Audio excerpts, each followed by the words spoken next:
The mahogany desk gleams under the afternoon sunlight streaming through the floor-to-ceiling windows of the 42nd floor. Alex Carter's fingers trace the edge of an old photograph, his hands trembling in a way that would shock anyone who knows the composed CEO of Carter Industries.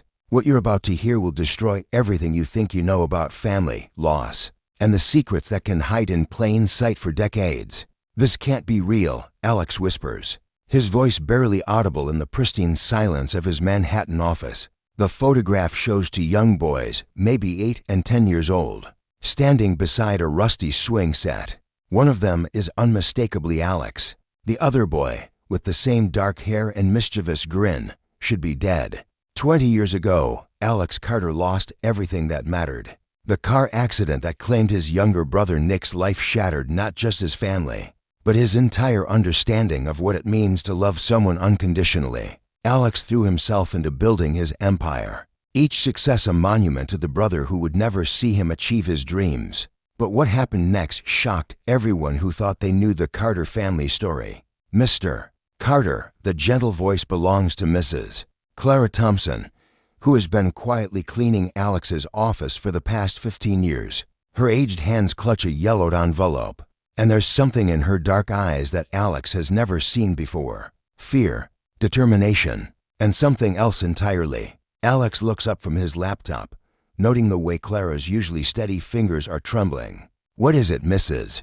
Thompson? You look like you've seen a ghost."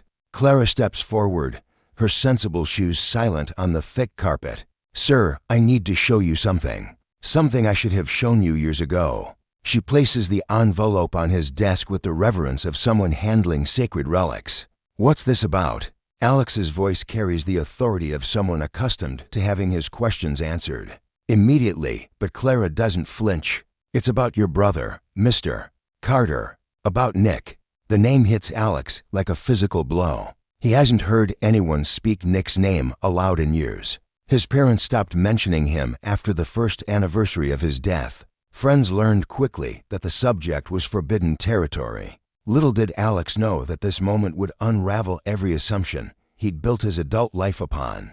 "Mrs. Thompson, I don't know what this is about, but I'm not interested in discussing. Your brother is alive." The words hang in the air like smoke. Alex's heart stops, then pounds so hard he can hear it in his ears. "That's not funny, Clara. That's not funny at all. I'm not trying to be funny, sir." Clara's voice is steady now, strengthened by whatever resolve has brought her to this moment. "I received this photograph 3 months ago. I've been carrying it with me every day since, trying to find the courage to show you." Alex stares at the envelope as if it might explode. "That's impossible.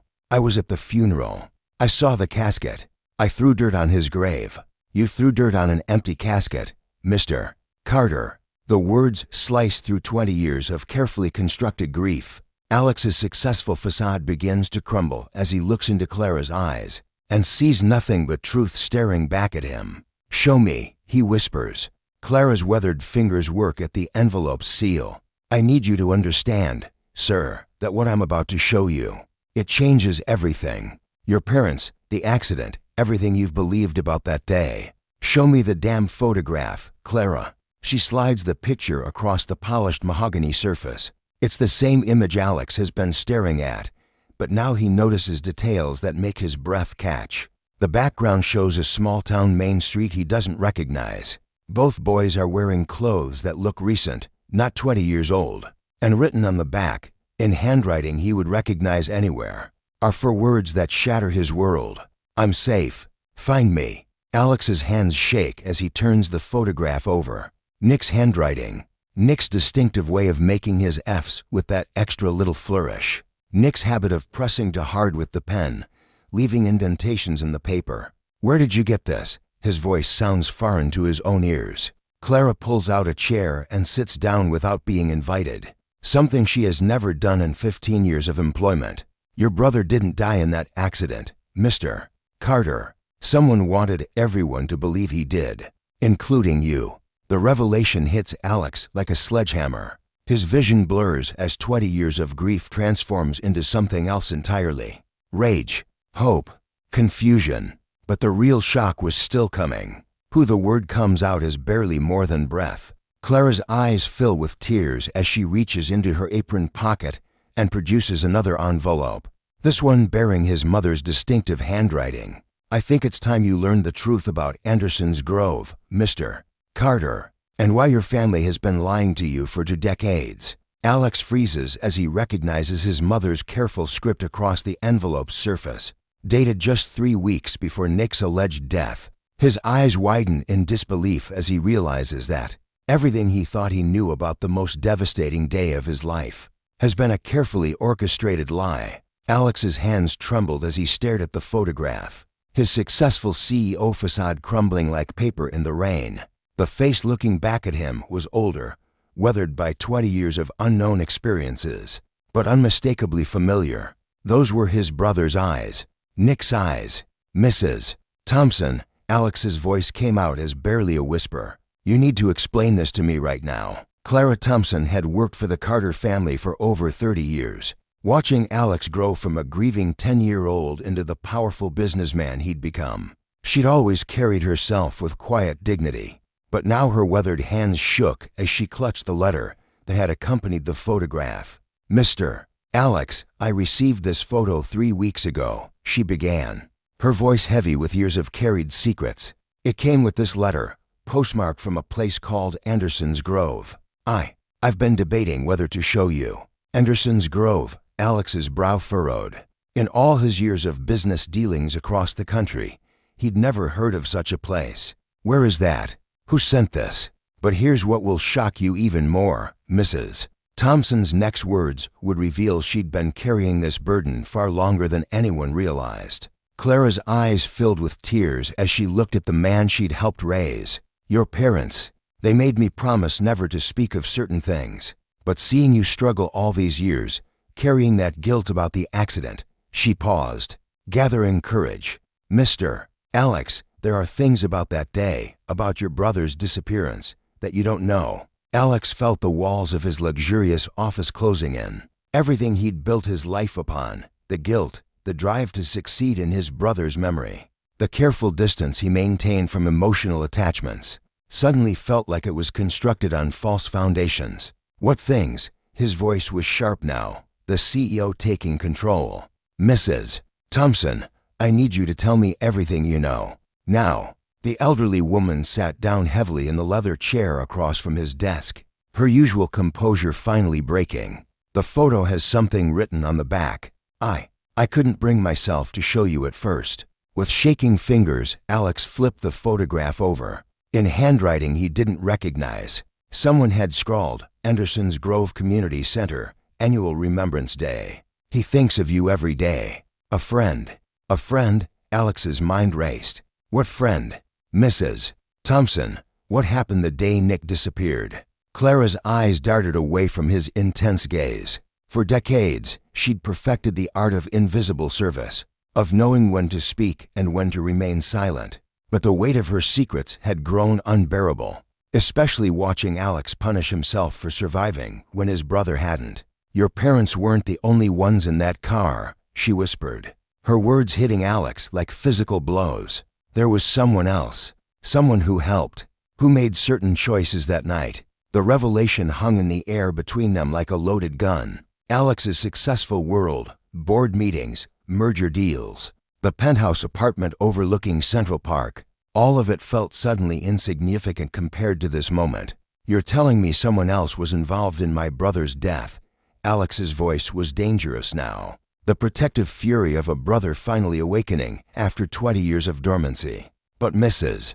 Thompson shook her head, tears now flowing freely down her lined cheeks. No, Mr. Alex, I'm telling you someone was involved in making sure your brother lived. The words hit Alex like lightning. He gripped the edge of his mahogany desk, his knuckles white with tension. What are you saying? Clara Thompson looked at the man she'd watched grow up carrying the weight of survivor's guilt, and made a decision that would change everything. Her voice grew stronger, more determined. That accident, it wasn't what you think. Your brother's body was never actually found, was it? The police said the current was too strong, the river too deep. But what if? She paused, meeting his eyes directly for the first time. What if that was because there was no body to find? Alex felt his world shifting beneath him. 20 years of carefully constructed reality crumbling with each word. But before he could demand more answers, something in Mrs. Thompson's expression changed. A look of fear crossed her weathered features. "That's when something changed everything," she murmured, her eyes welling with fresh tears as she reached into her apron pocket and pulled out something Alex hadn't noticed before. Another envelope, newer than the first, unopened. "This arrived yesterday," Clara whispered, her voice breaking. "And Mr. Alex, this time it's addressed to you directly." Alex's hands trembled as he stared at the photograph, the image of his supposedly dead brother searing into his mind. Mrs. Thompson stood nearby, her weathered face etched with decades of carefully guarded secrets. "This is impossible," Alex whispered, his voice cracking. "Marcus died in that car accident 20 years ago. I was there. I saw." "You saw what they wanted you to see," Mrs. Thompson interrupted, her voice barely above a whisper. "But there's someone else who knows the truth. Someone who's been carrying this burden longer than I have." Alex's confusion deepened as Mrs. Thompson reached for her phone with shaky fingers. "Martha Benson," she said simply. "Your parents' old housekeeper. The woman who raised you boys before the accident."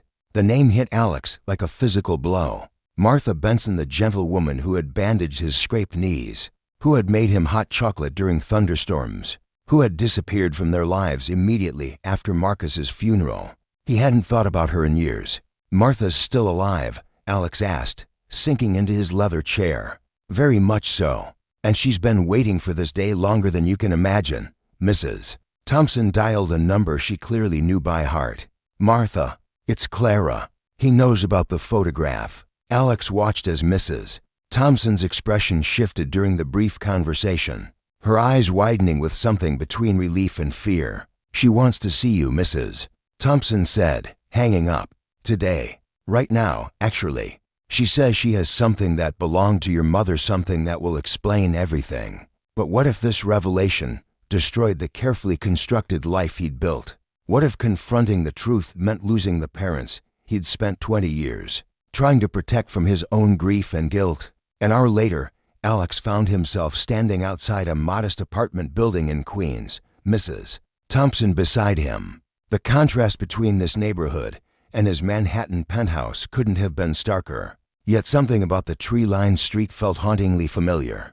Martha Benson opened the door before they could knock, as if she'd been watching from the window. She was smaller than Alex remembered, her once dark hair now silver.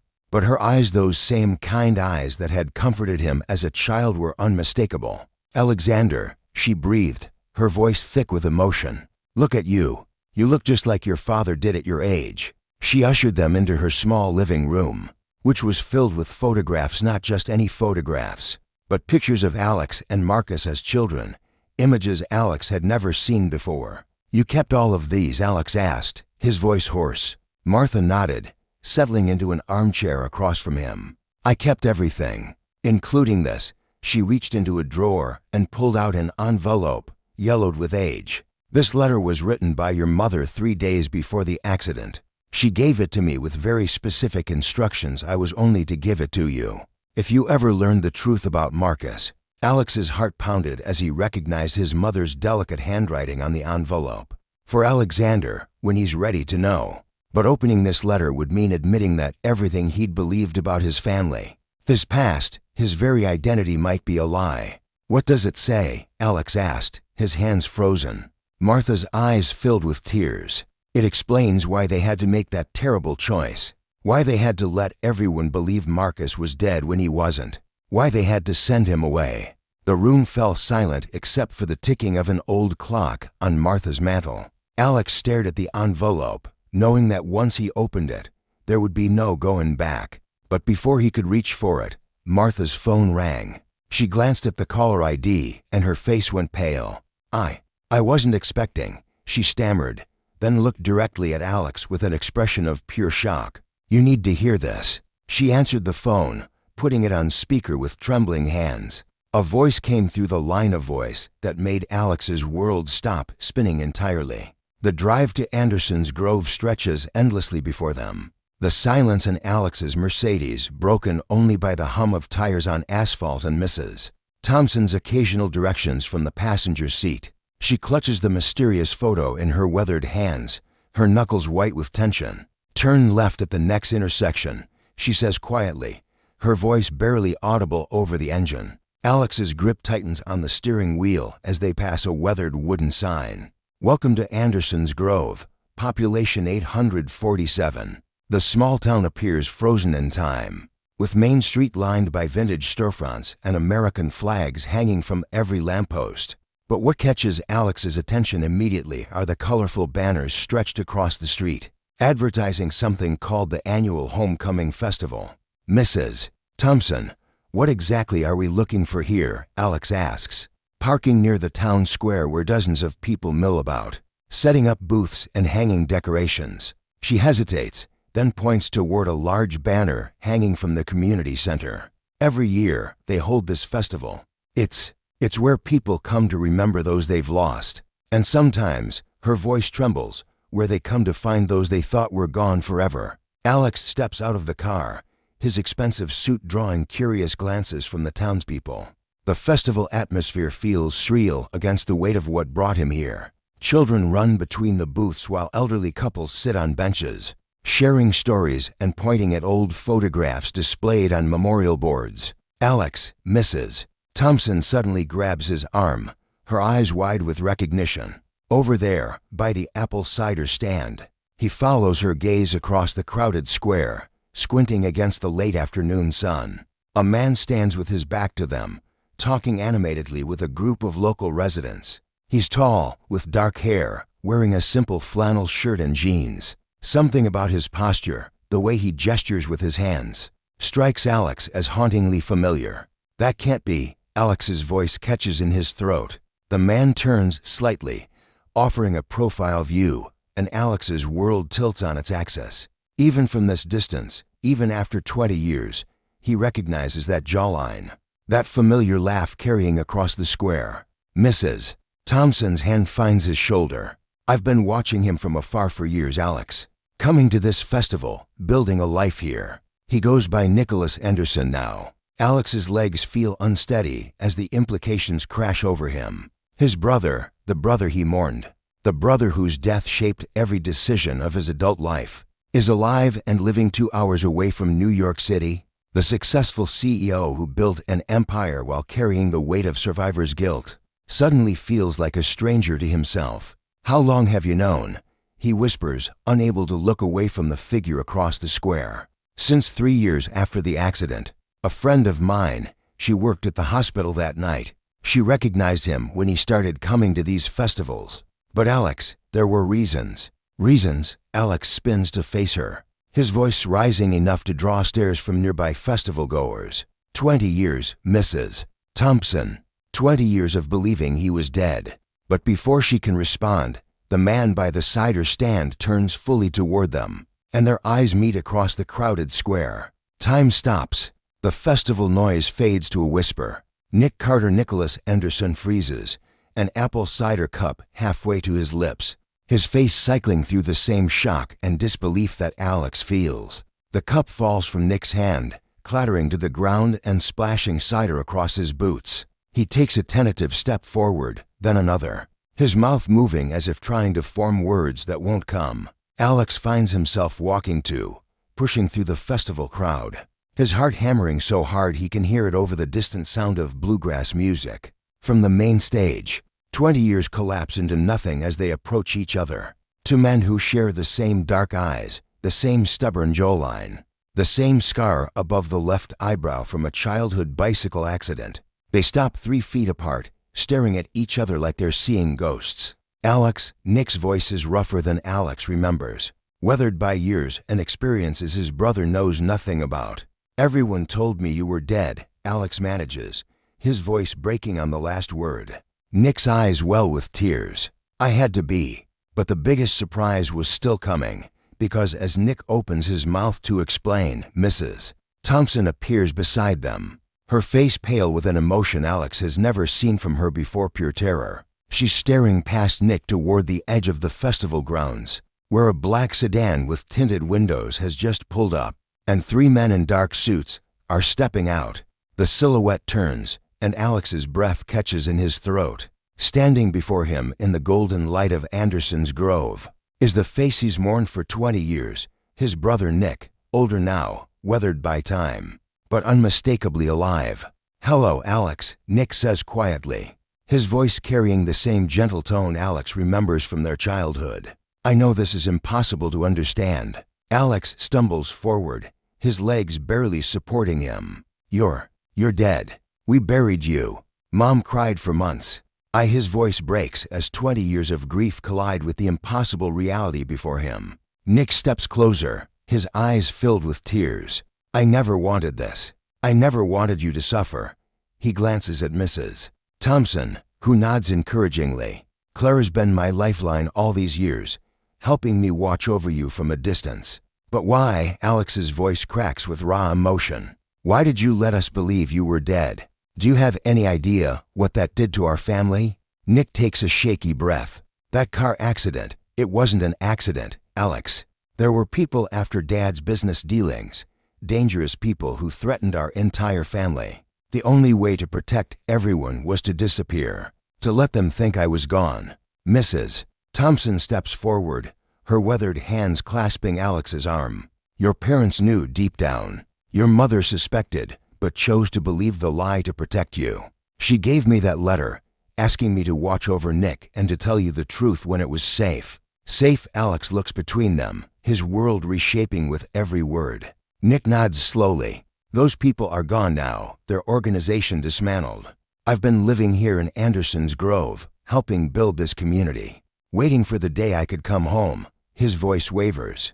"I've missed every birthday, every Christmas, every moment of your success. I've watched you from afar, so proud of the man you became, but never able to tell you." Alex feels his knees give out, and Nick catches him, pulling him into an embrace that spans to decades of loss. They hold each other as years of buried grief pour out in tears that wash away the pain of separation. "I used to talk to your grave," Alex whispers between sobs. "I told you about my company, about my struggles, about how I missed your terrible jokes." Nick laughs through his tears. "I know. Clara told me everything. Every promotion, every challenge, every moment you needed your big brother." Mrs. Thompson wipes her eyes, watching the reunion she's orchestrated for years. "I kept that photograph as proof, waiting for the right moment. You both needed to be ready. Nick needed to be safe, and Alex needed to be strong enough to handle the truth." As the sun sets over Anderson's Grove, the three of them sit together on a weathered bench, filling in 20 years of missed conversations. Nick tells of his life in hiding, the good he's done for this community, the family he's built here. Alex shares his journey from a grieving teenager to a successful CEO, the whole Nick's absence left in his life. "I want you to meet everyone," Nick says, gesturing toward the grove where people are gathering for their evening celebration.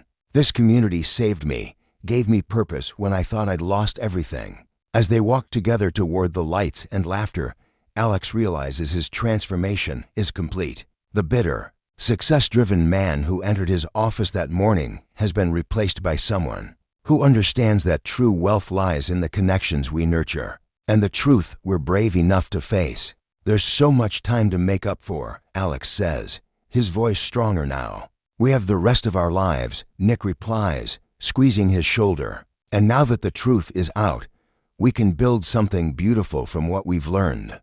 Mrs. Thompson smiles as she watches the brothers reconnect, her mission finally complete after years of patient waiting and careful planning. The camera pulls back as the Carter brothers join the Anderson's Grove community celebration, their reunion a testament to the power of hope, truth, and second chances. Alex has learned that sometimes the greatest treasures are the ones we thought we'd lost forever. This story reminds us all to cherish our loved ones while we have them, to dig deeper when something feels incomplete, and to trust that sometimes the people who care about us most are protecting secrets that could change our lives. Have you ever discovered a family secret that changed everything? Share your story in the comments below. Your experience might help someone else find the courage to seek their own truth.